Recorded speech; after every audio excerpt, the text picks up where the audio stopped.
তাহলে চলো এবার পার্টি মেকআপের কিছু গল্প শোনা যাক।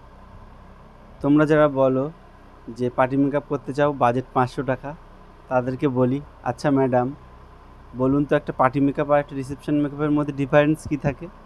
ডিফারেন্স থাকে বলতে শুধু একটু কলকা কপালে, আর কিচ্ছু না। পুরোপুরি প্রথম থেকে লাস্ট অবধি সবটাই খাটতে হয়। একটা রিসেপশন মেকআপে যেমন হয়, একটা পার্টি মেকআপেও সেম কিছু থাকে। আর ডিফারেন্স থাকে বলতে রিসেপশানে একটু কলকা থাকে কপালে, আর পার্টি মেকআপে থাকে না। কিন্তু এখন অনেকেই রিসেপশানে কলকা করছে না, রিসেপশানে নর্মাল একটা ছোটো টিপ করছে, পার্টি মেকআপেও সেটা করছে। একটা রিসেপশন মেকআপ আর একটা পার্টি মেকআপের মধ্যে কিন্তু কোনো ডিফারেন্স কিছু থাকে না। ডিফারেন্স থাকে বলতে হয়তো কোনো টেকনিক, ব্রাইডদের ক্ষেত্রে যে জিনিসটা একটু ব্রাইট করছি, পার্টি মেকআপের ক্ষেত্রে সেটা হয়তো একটু নর্মাল করছি। তো প্লিজ আপনাদের কাছে রিকোয়েস্ট, কেউ 500 টাকা দিয়ে সাজতে চাই এমন বলে আমাদেরকে লজ্জা দেবেন না। আর সত্যি কথা বলতে প্রোডাক্টগুলো কিনতে কিন্তু আমাদের অনেকটা পরিশ্রম থাকে।